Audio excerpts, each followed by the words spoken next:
Hey there, welcome back to Foot Traffic.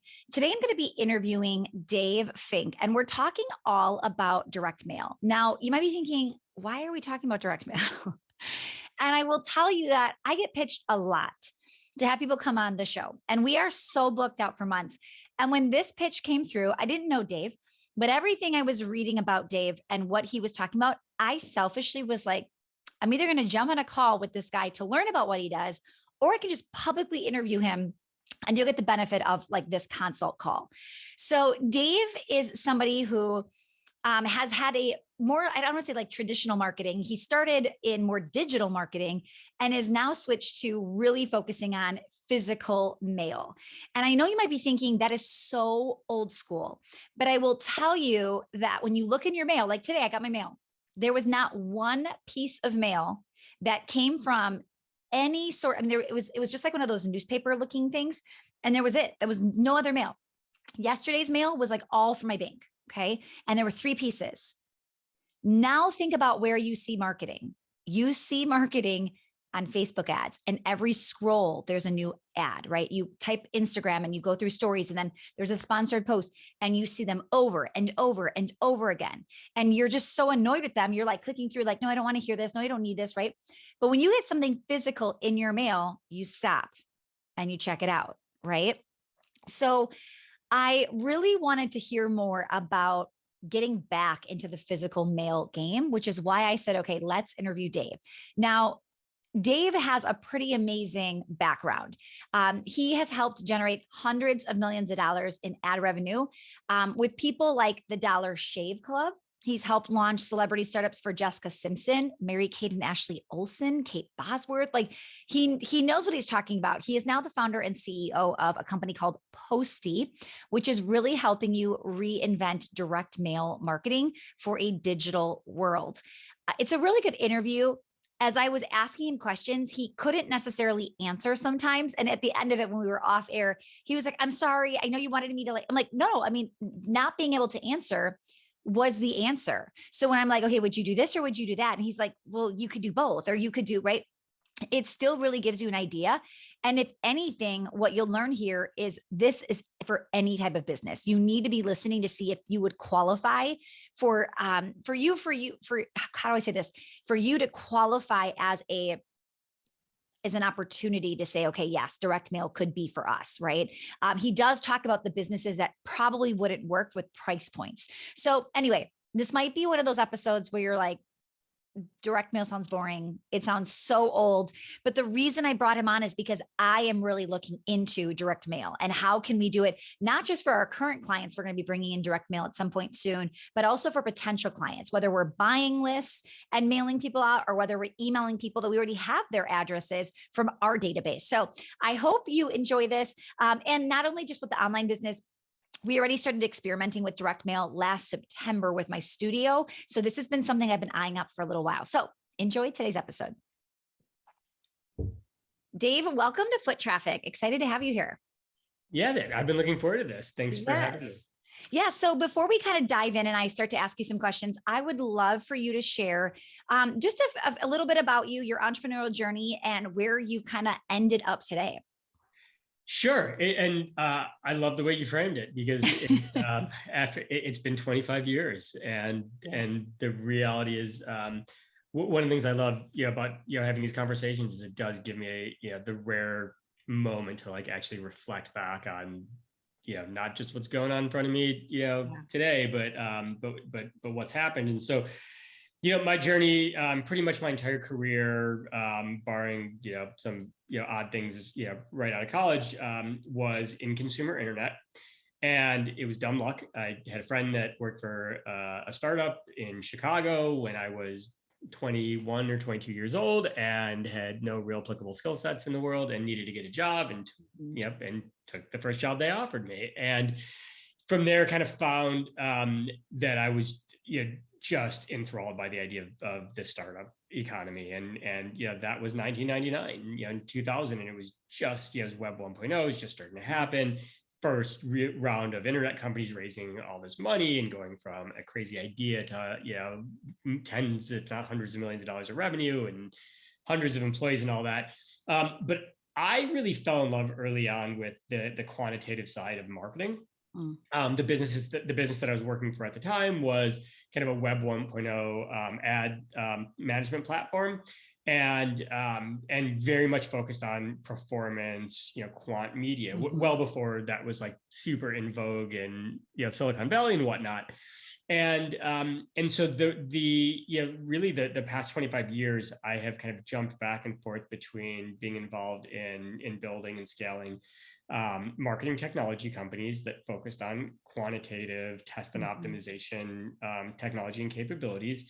But I spent a lot of time also building direct-to-consumer brands that all captured their advantages by understanding, quantitative, measurable, controlled growth that modern technology and really internet marketing allowed for.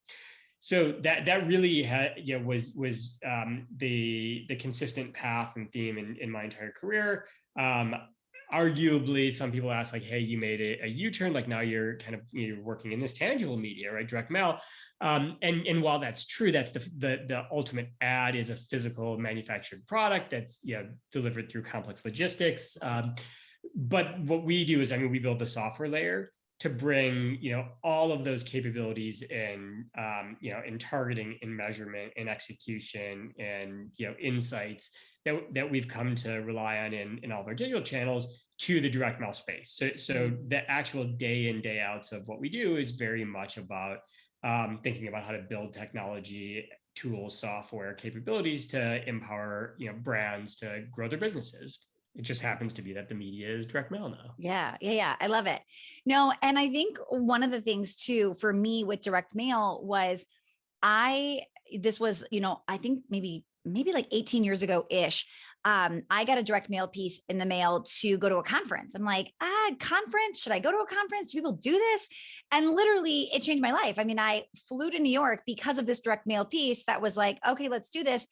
And I have now been consumed with personal development because of direct mail. I kind of jumped on the bandwagon as well with direct mail. But then as time went on, it was like, well, let's just do Facebook ads. It's more cost effective. It makes more sense. We can reach more people.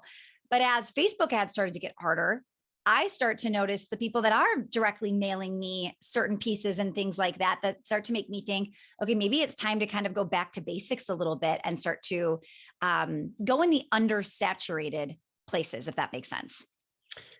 Yeah, I love that story. That's powerful, quite frankly, that you actually had a personal experience with direct mail that you remembered, right? That led to something that changed your career trajectory forever. Like that's pretty amazing.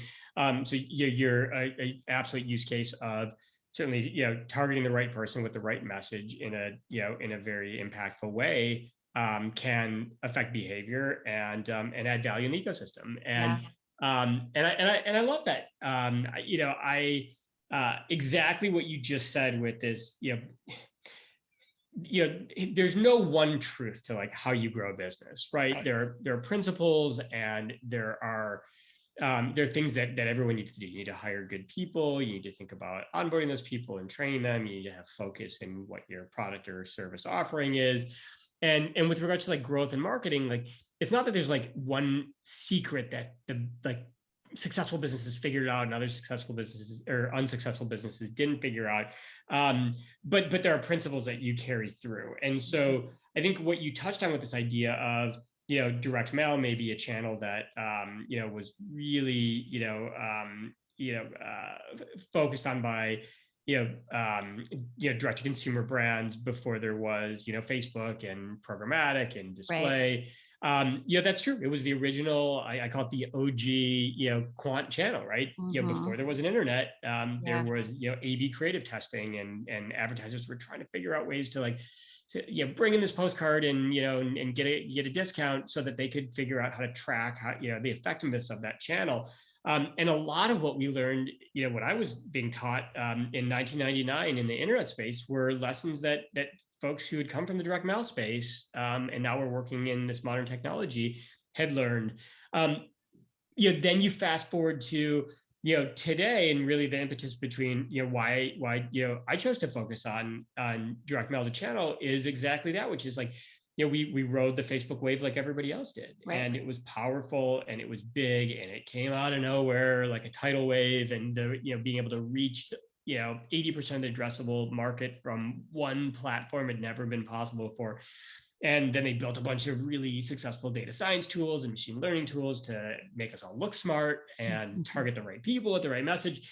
And it was great for a while. It felt like forever. It was probably 3 or 4 years, and then all of a sudden, everybody was putting their budgets into Facebook, and they became the $1 trillion plus company they are now. And and they are a market maker, and so when they want to change an algorithm or tell you that all those fans that you paid to reach and get to your page, which built the Facebook ecosystem and helped make them what they are, that now you're going to pay to distribute content to them every time you want to distribute content. Right. Like your world gets rocked as a marketer. And I'm not saying like Facebook isn't still a platform worthy of engaging in, right? But that's exactly what happened, which is we looked and said like, hey, like there's a core fail point in our marketing stack right now, which is that 75% of our demand budget is going into Facebook, and it's not working sometimes. And now with iOS 14 changes and Google potentially deprecating the cookie, like they're going to be real world pain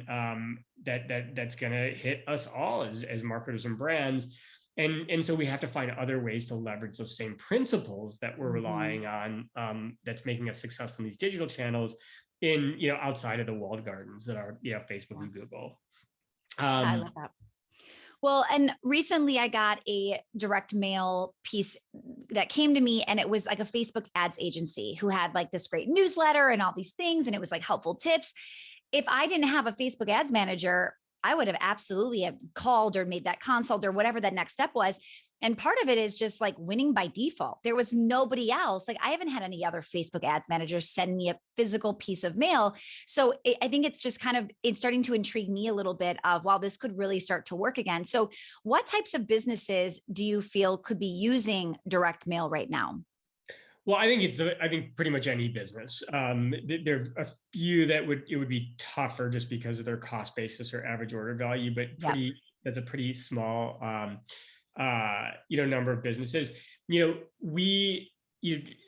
certainly businesses that I think can make direct mail work to their advantage, and then there are businesses that we serve. Let's talk just generally first on the direct mail channel. So like whether you're an SMB with a single location, and arguably like it may be the most valuable channel for you, or if you're a Fortune 100 company that is worth tens of billions of dollars and has very complex multi-division product offerings, direct mail can be a really good channel. We think in terms of kind of bucketing an XY axis of prospect clients for us in, are they currently invested in direct mail? Or are they not? And both can be good fits for us, either innovating what they're currently doing to get better, or making it possible to do complex things to find success quickly if you're not doing it at all. And then we think about the other axis being, in our world, we start with kind of those challenger brands, but that are venture backed. They're probably doing $15-20 million a year in revenue, all the way up to your game changing digital native brands that are now worth billions of dollars. And on the other end of the spectrum is the biggest enterprises in the world. All those businesses can find success on our platform and with direct mail. But then you even break off into the SMB and you think about what their needs and requirements are, and it's being able to target audiences in a specific geographic region. It's being able to be very specific about who you're spending budget to engage with, because we all have limited costs, whether you're enterprise or challenger or SMB. And it's thinking about ways to actually gain insights from what's working and what's not working, which means there has to be some form of measurement, and you have to kind of go into your marketing efforts with some kind of hypothesis or idea on what you're looking to learn. And so if you think about it, you're a local restaurant. Not everyone's going to be a prospect customer for you. The direct mail world gives you the ability to think about terms of geography and proximity, but also there are different data sets out there, ranging from partnerships with other local businesses where you can kind of potentially co-market into each other's customer bases, or whether that's sourcing data from some of the traditional data providers out there that can help you understand, different demographics or behaviors that are available to target. Like that is no different than Facebook. That's no different than Mhm. Google, or Right. buying on a DSP, or an ad exchange.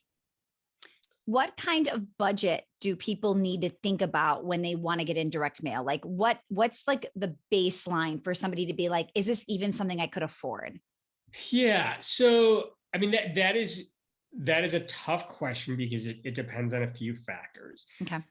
What I will tell you is direct mail on a per reach basis is, in depending on the vertical, it can be more expensive than digital channels. Um, but when you look at conversion rates expected from certain channels, and you look at the cost of like the total budget for executing a direct mail campaign and the return that you're going to get from it versus the total budget spent on a Facebook campaign or a Mhm. Google campaign, and the return you're going to get from it, direct mail is definitively on par, and in many cases more efficient. Mhm. The trick is that you need to go into any channel with a big enough budget and a commitment to really being able to test and learn from it. Otherwise, you're throwing darts at a Right. moving dartboard, right? And we get that question all the time, right? Like Yeah. the client comes in and is like, what's the least amount we can spend in this channel Right. to figure out if it works? And we've worked really hard to try and help clients change their perspective a little bit. Sometimes we Mhm. get there with them, sometimes we don't.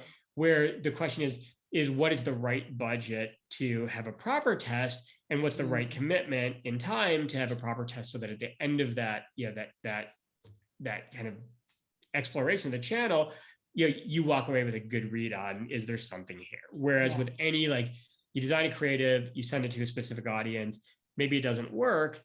That doesn't mean direct mail doesn't work. That means that specific target and that specific ad didn't work. And now you might write off a channel that could be absolutely game changing for your business because you didn't make that commitment. Mhm. Um, I'm definitely skirting around the specific budget topic, because look, if you're an automotive Yeah. company and you're selling $60,000 cars, like the budget you need to commit is going to be way bigger than if you're a brand name clothing retailer that sells Yeah. $99 average order values.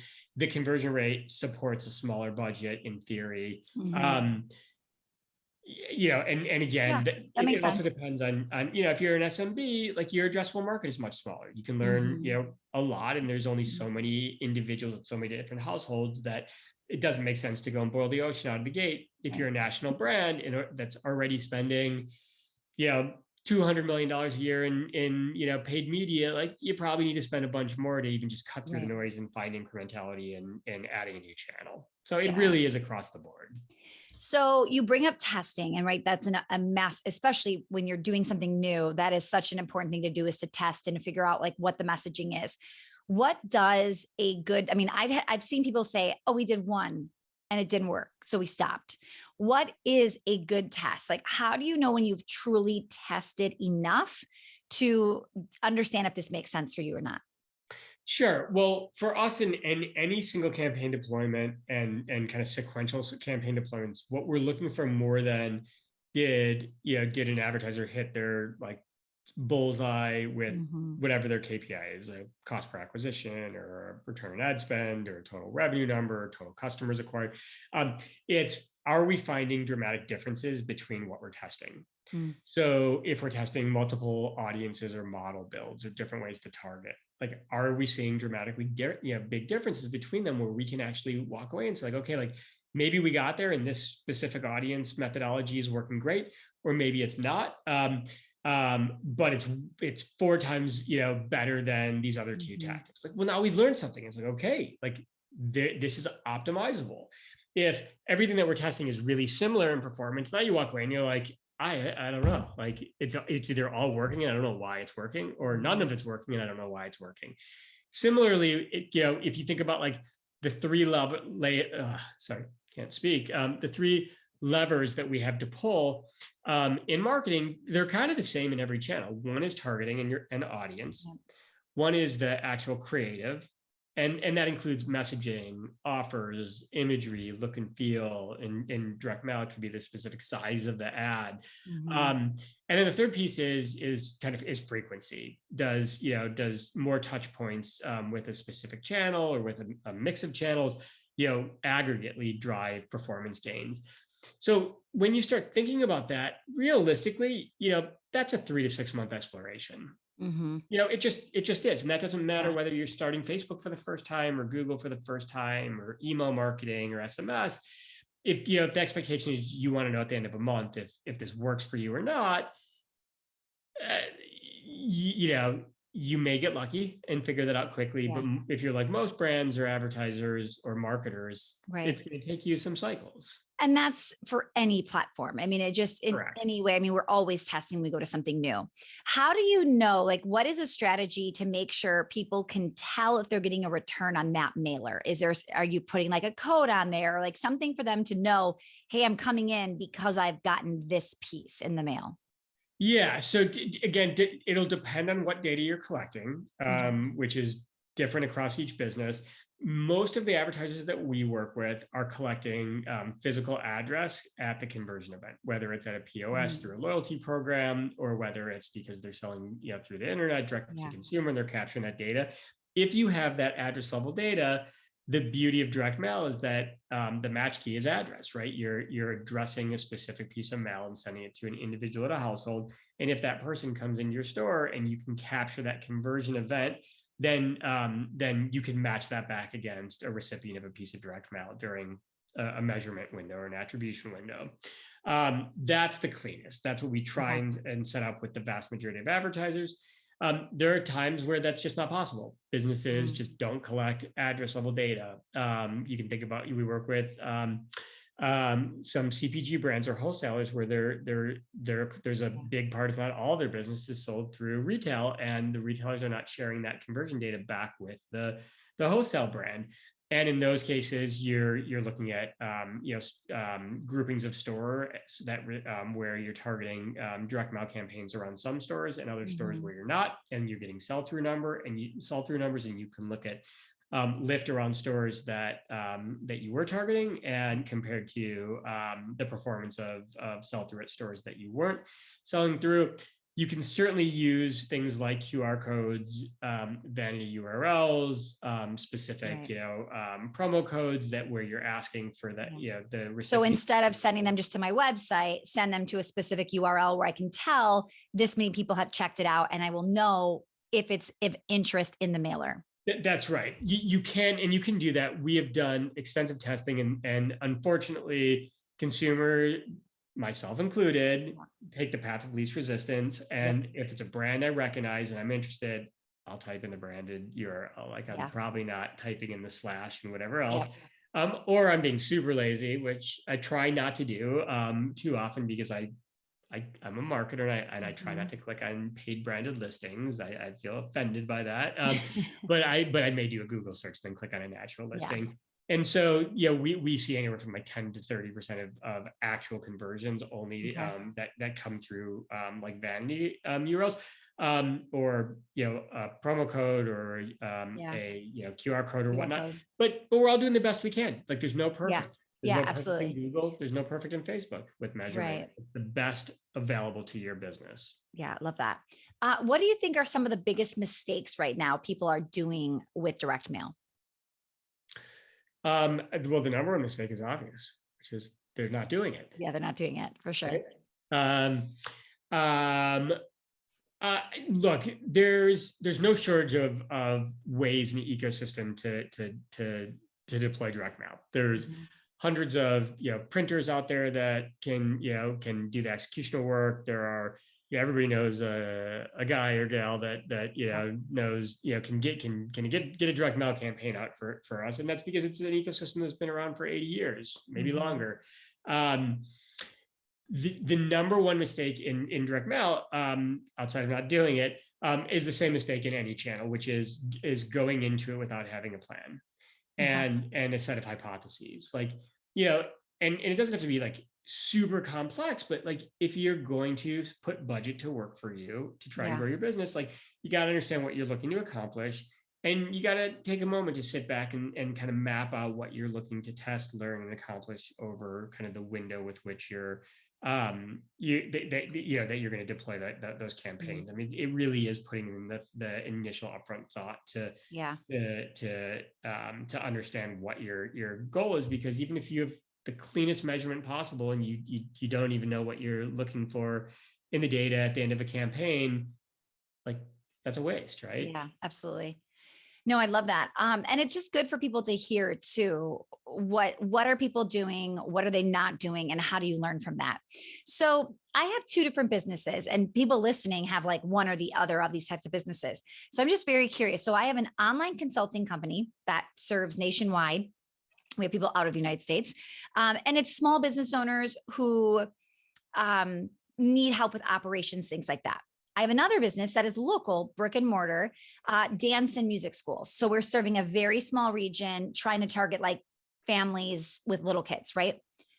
Which one do you think would be easier to start? Which type of business?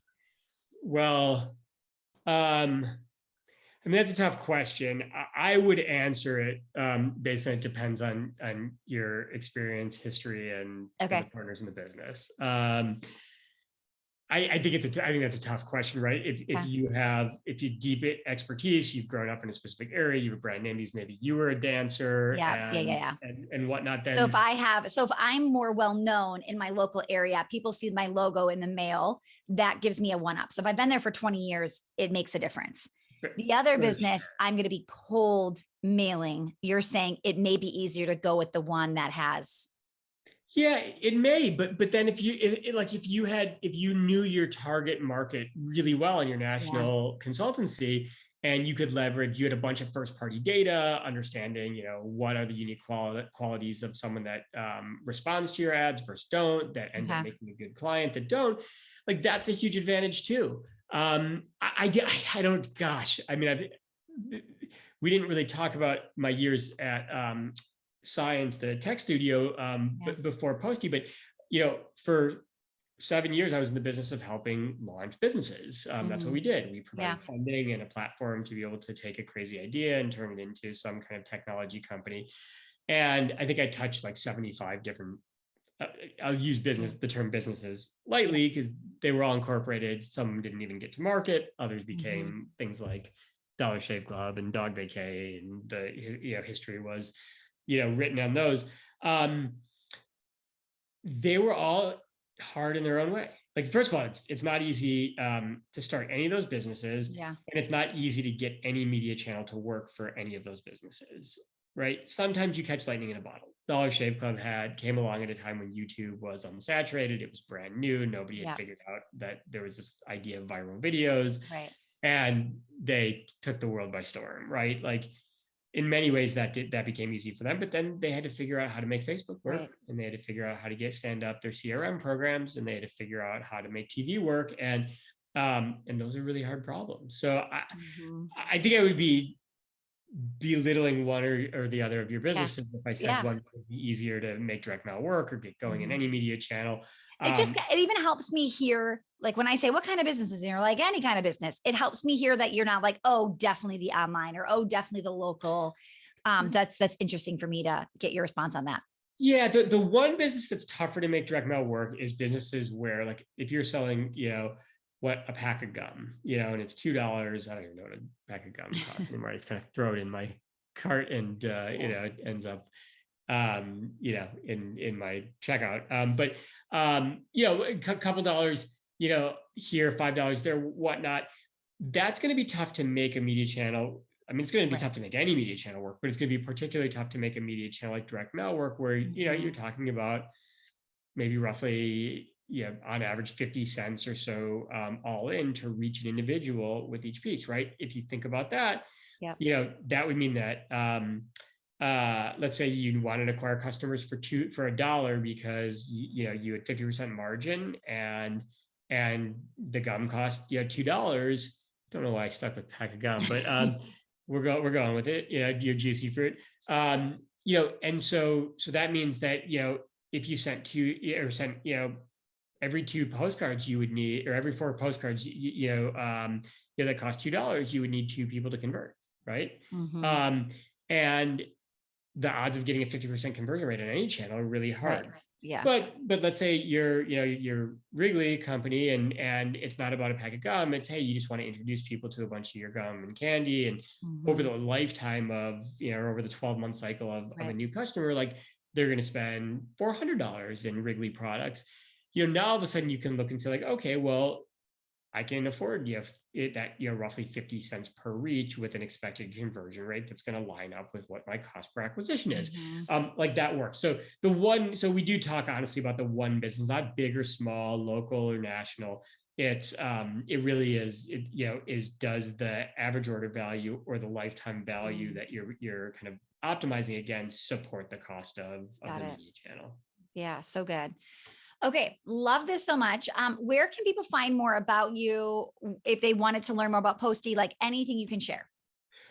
So postie.com, postie.com, is, we work hard in publishing great content and case studies and information there. Great place to start. If you're a brand that is interested in talking to Postie and you fit in kind of in our sweet spot, easy to reach us through the website and lead form. You'll get a real human that will reach out Mhm. and engage with you. If you have questions for me, LinkedIn is my platform of choice. It's their messaging app is easy and is breezy, so Yeah. it's easy to respond to higher volume communication. And I think my handle is Dave L Fink, Fink. And if you just search for Dave Fink on Postie, maybe on LinkedIn, you'll find me, no problem. Amazing. Dave, thank you so much for being here and sharing this information. So glad to be able to kind of talk about a different platform we don't normally talk about. So I appreciate your time. Absolutely. Thanks for having me.